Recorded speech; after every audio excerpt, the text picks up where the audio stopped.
Hello, welcome. Just going to play around a little bit with some Daz 3D.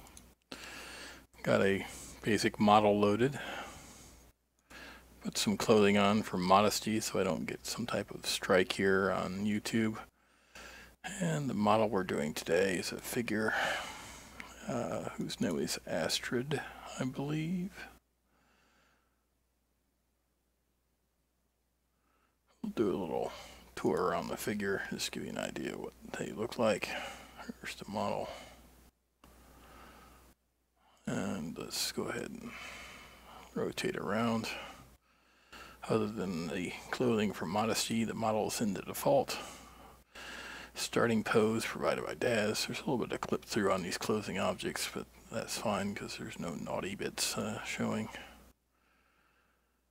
And this isn't the rendered version of the object. This is the staged model with textures applied, with no rendering, lighting, or other effects like that such applied. And first off, we're going to zoom in a little bit and just get the model's face.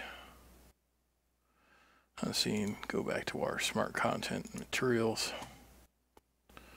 And I generally like opening the IRA set, film material sets for the figure. And start with, we got texture maps applied. Oh, let's go ahead and go with 80% skin translucency, just for the fun of it. Pick a makeup style. Oh, we've got a few artistic ones down here. That one seems interesting.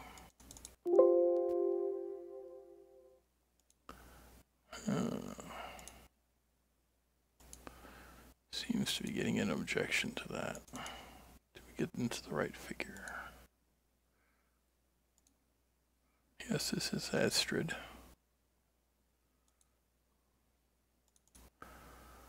Materials. Array. Feminine. Astrid Forgia. And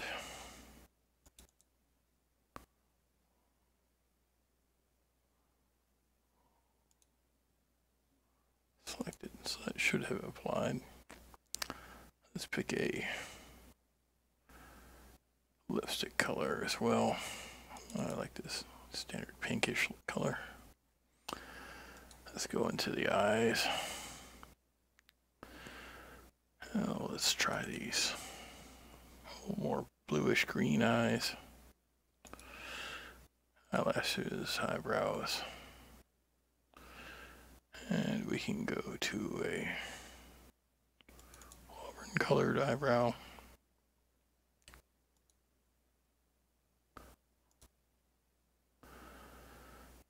Go ahead and do some presets on nipples. And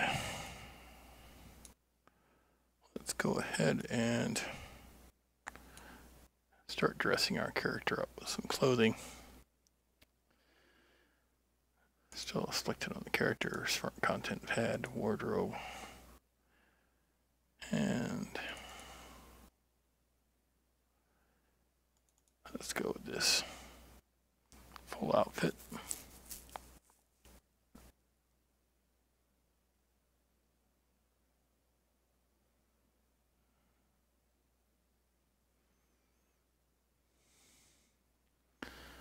Now you'll notice we've got some overclipping with the other clothing objects. So we can go into the figure, open it up, take off the shorts, the sports bra, and there we go. Figure is in the scene, dressed with a somewhat Halloween specific outfit. Nice hat. Looking a little bit denuded without hair, but we're going to fix that in a moment here. And so let's go ahead and add some hair to our figure. Selecting the main figure again in the scene tab, go to our smart content, leave the uniform. And let's go ahead and pick a hairstyle that's applicably short.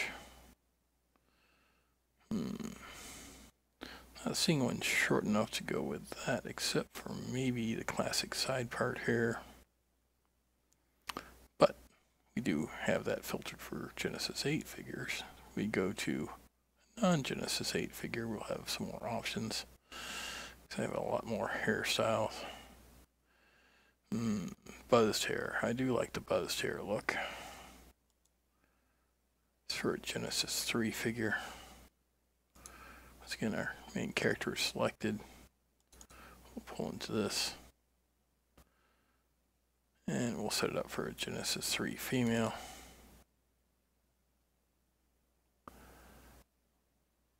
And we'll pull this in as a Genesis 3 female object.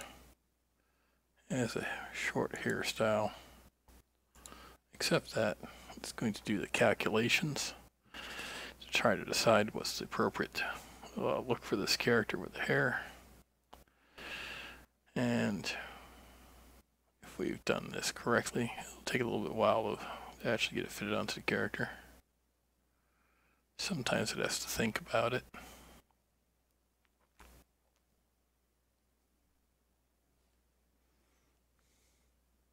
And think, and think, and think, and think some more. It has to think some more. That's just the way of things here.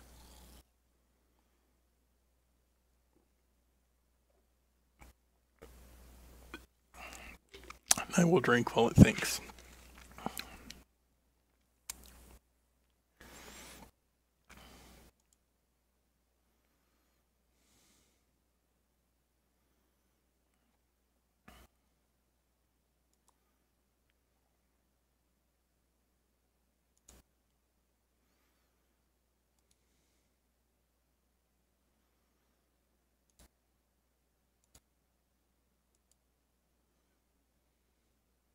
And it is completed.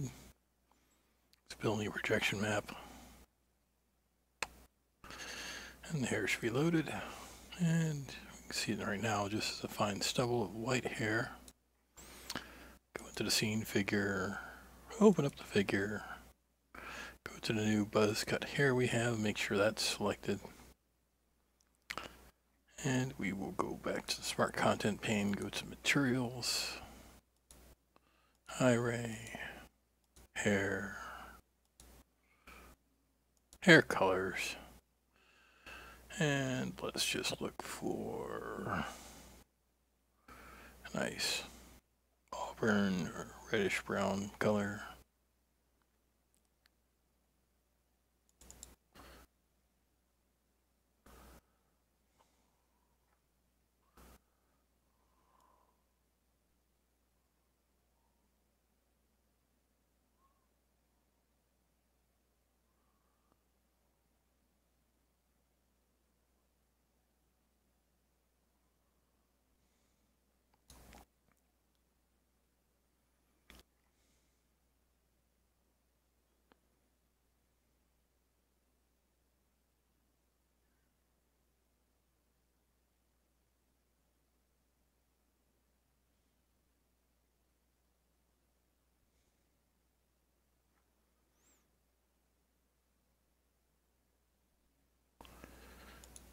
Perfect. Now let's do a little bit of a test render here. Let's see what's going on with this hat. Am I actually getting hair clipping to the hat or not?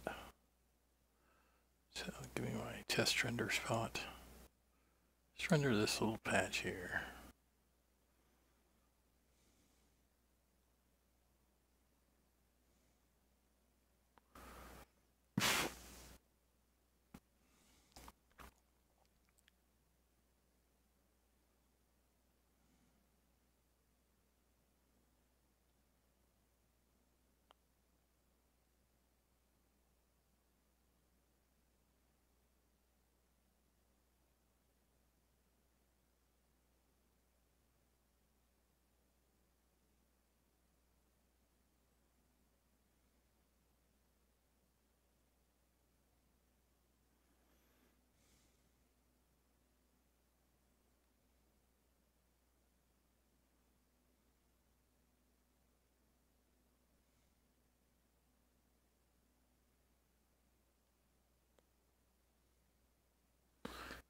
Seems to be good. No, we're not getting any poke through on the hair like we were hoping.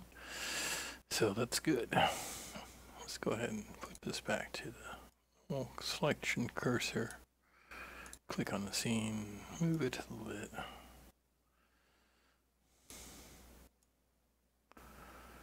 And now the fun part. Posing our model in her Halloween dress. Let's go ahead to our smart content pane, make sure we've selected the whole figure. We can collapse all the branches, make sure they're collapsed by collapse all. And we can go back to our smart content, close up hair, sub-tab, filter by content once again. And we will look for poses by function of a standing nature. And we'll look by file type. Poses by function standing. And let's see if we can find a appropriately graceful pose for someone wearing a hat on Halloween. This one may be adequate.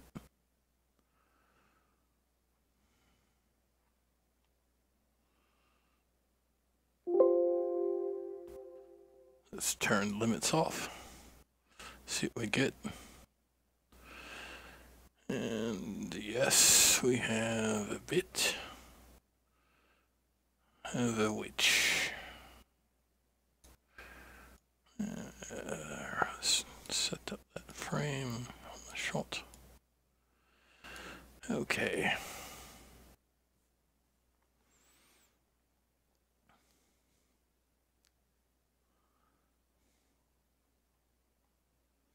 If you don't like that one, we can pick another pose.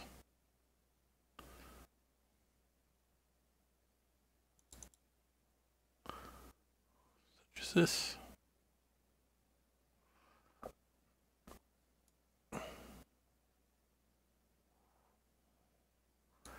A little more dreamy looking. Bring it in a bit, perhaps.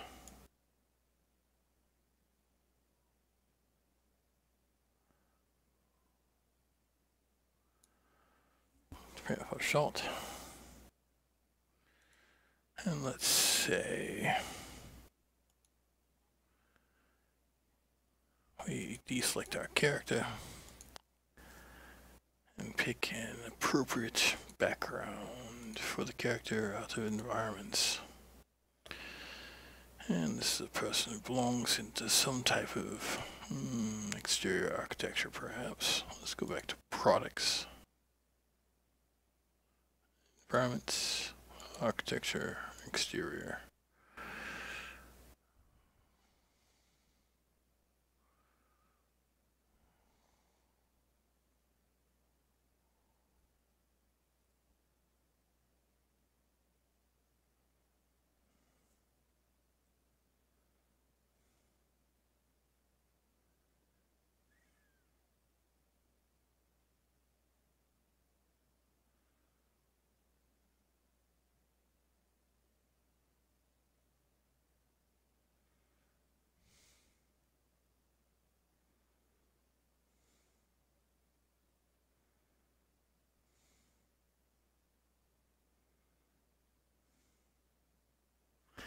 Let's try something a little bit difficult. Not too hard, but not so intuitive. Let's go back to one of our older assets, Viking Village. Mainly because it has a lot of nice architecture in it. But it does have some limitations as well, so we're going to have to adjust it a little bit.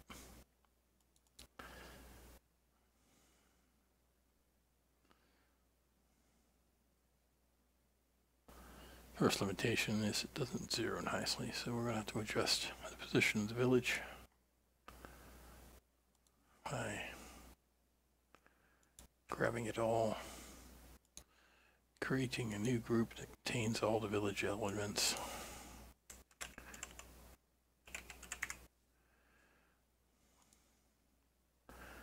which you can now then use parameters on to adjust the height, like so. Oh, there we go. And we can now rotate the village till we get some interesting architecture in view.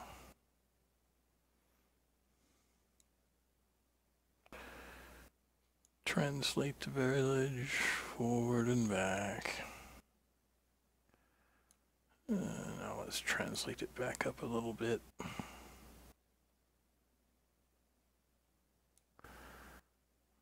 Let's take a look down at the feet of our character, see where she's actually ending up. In the middle of a fence, it seems. So let's go ahead and translate this village. A bit more forward on the z-axis. There and there.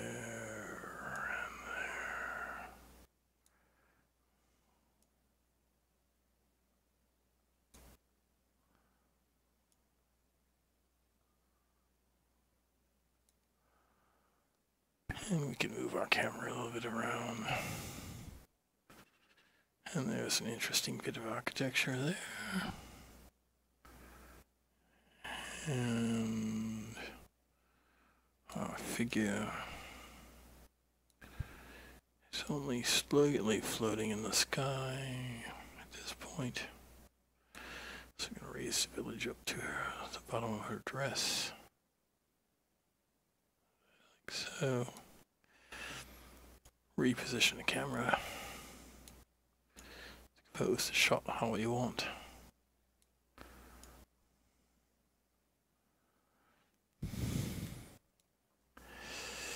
Now the other thing we have to do is select the village.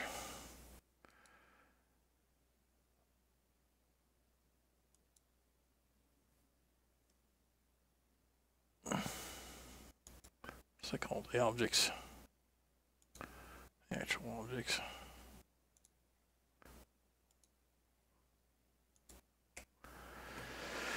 And we're going to have to go into the surfaces, select all the surfaces for the village.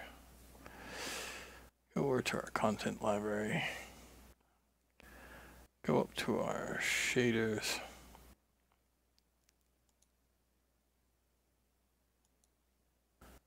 Go down to our iRay shaders, Daz Uber, and apply the Daz Uber base to all of the village's objects.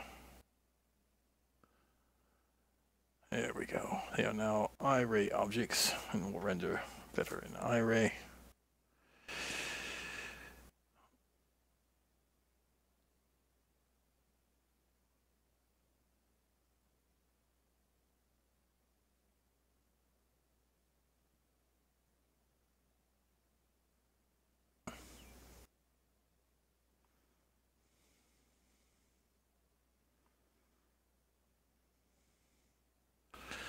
We need to also find the sky dome, which is after house 9. And we need to delete that sky dome, not the name, the object. So now we're back to our iRay sky. And let's go ahead and put the sky in. We've got several under render settings that are nice. I like to use RSG skies myself. So the Terradome skies can work as well. And this one seems to have some suitable objects in it, which we won't be able to see until we render the image. So it looks pretty good. I will then go to render settings, general.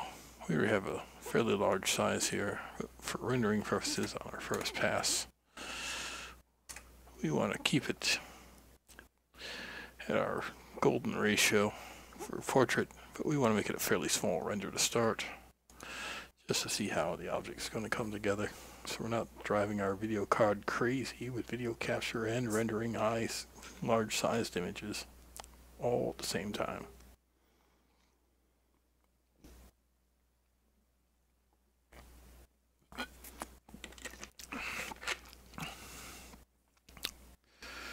Now rendering does take time.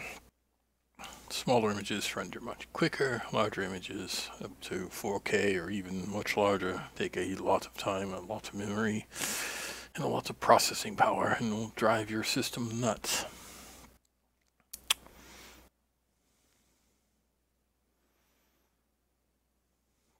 This is over here, textures being loaded in.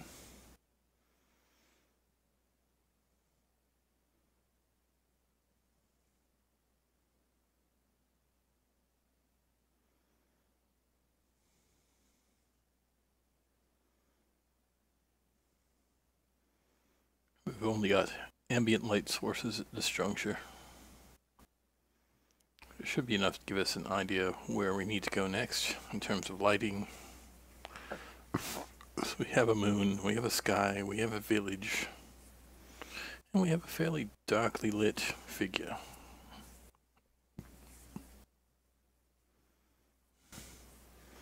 But it's enough to know that we need some lights on her face.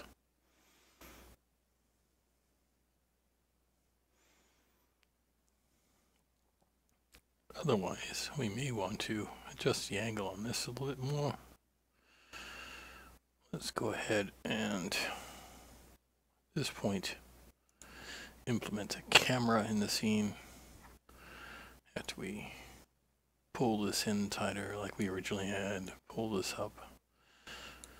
Maybe bring the angle up higher to get more of the building and the moon behind her. Make sure she is the primary focus of the image.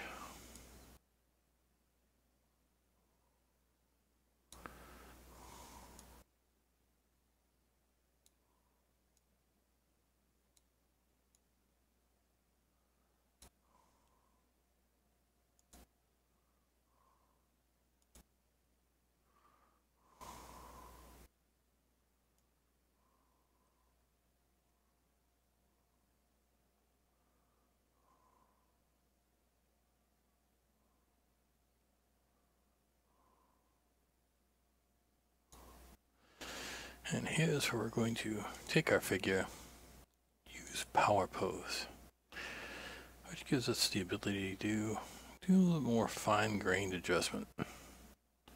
Say on the head angle, so down into the face, focus the eye on us, the viewer. Give her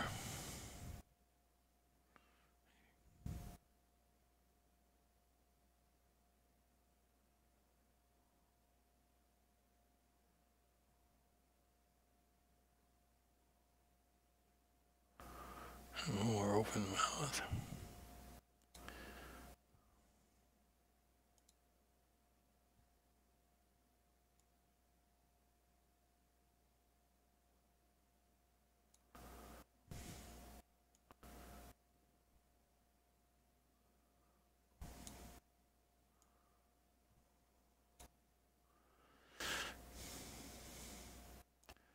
Give her a raised brow.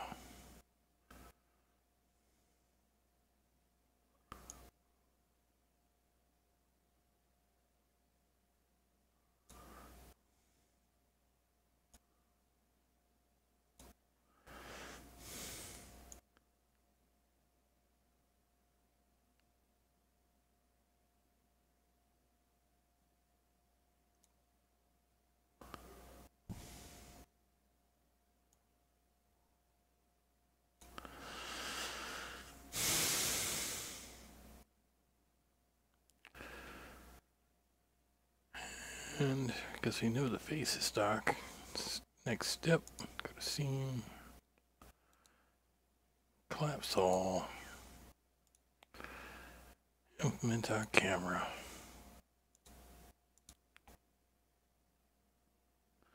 Never have the headlamp on for rendering.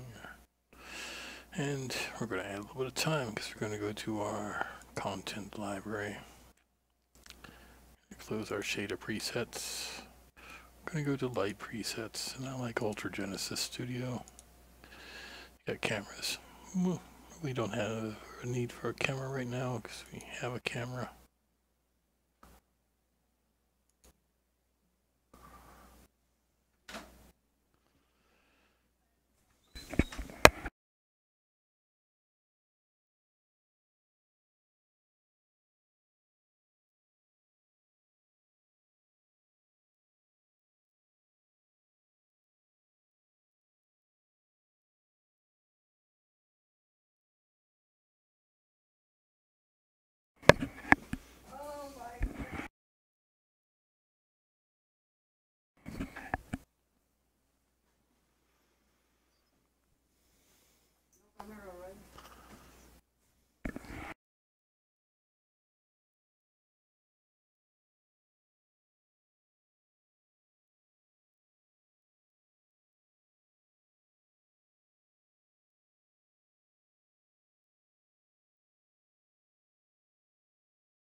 Slight interruption. Spouse is home from work. Wanted to talk. Back to it.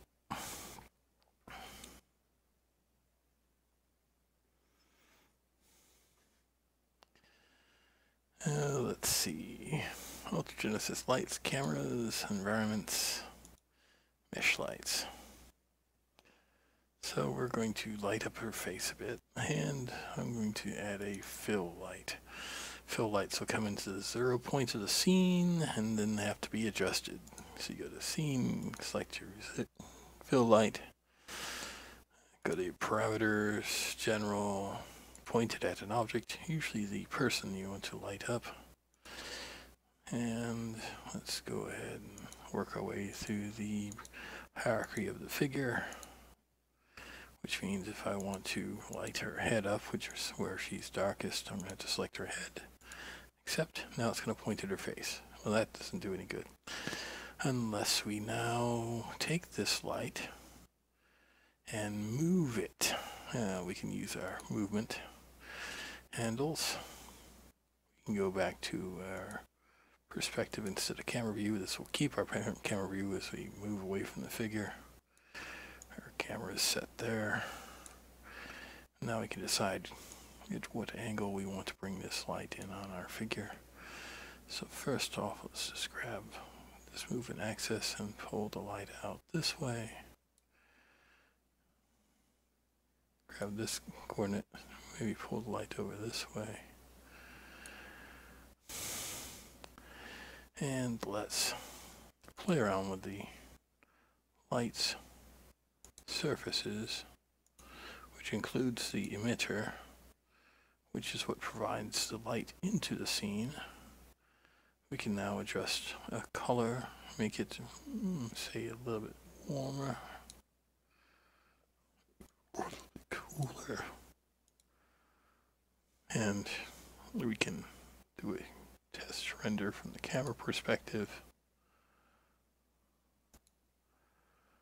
and see what we've got.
Light may be a little too harsh for the scene. So this is where we can cancel the render.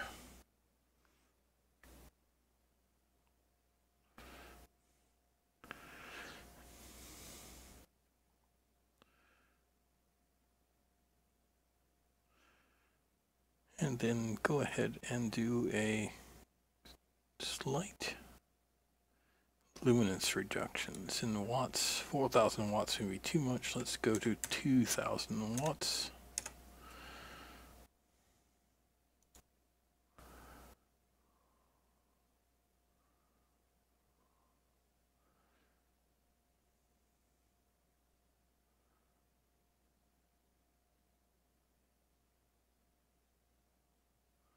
And we shall try another render.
We've got the one we want. Let's make our image a little bit larger now from the rendering side.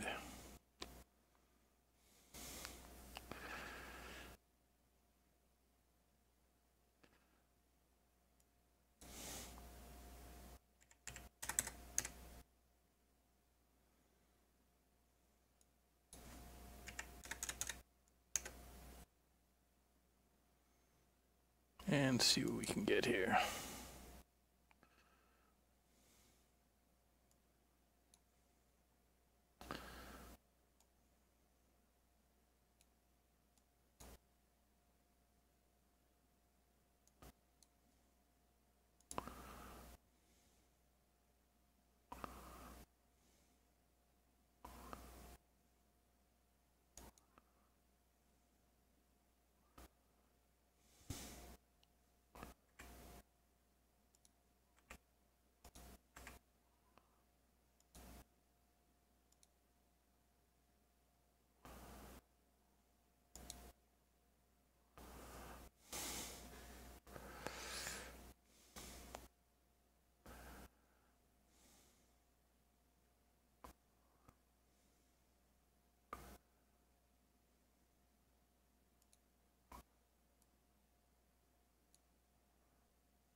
Interesting, possibly a little too vibrant on the color palette, but it's one of the things we can do is change how these things render. So let me go ahead and cancel this render for the moment, remove it, And then I will go ahead and go into tone mapping. And we've got normal colors. Let's reduce the saturation to a quarter. And let's burn the highlights to 0.06.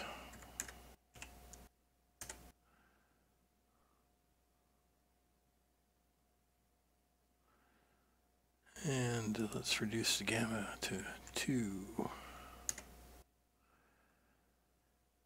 And try rendering that again.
That image seems to be coming in fairly nicely.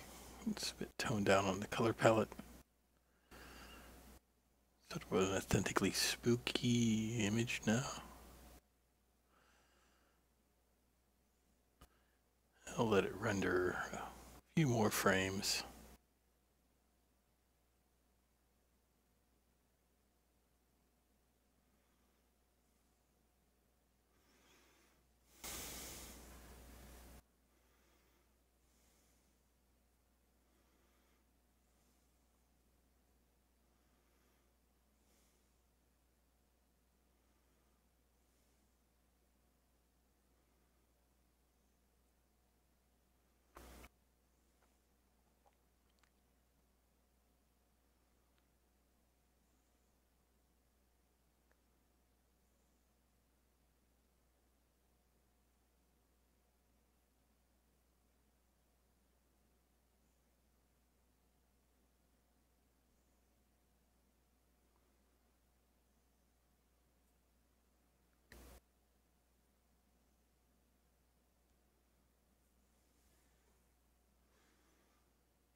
Getting up on a target of, say 700 frames from this image. We're seeing 93% conversion right now, so I think we can stop the render there.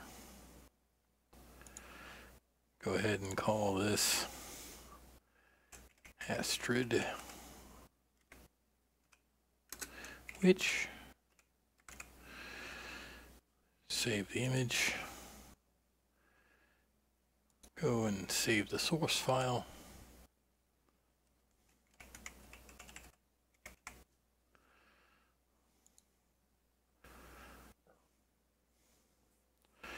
And with that, I think we are done.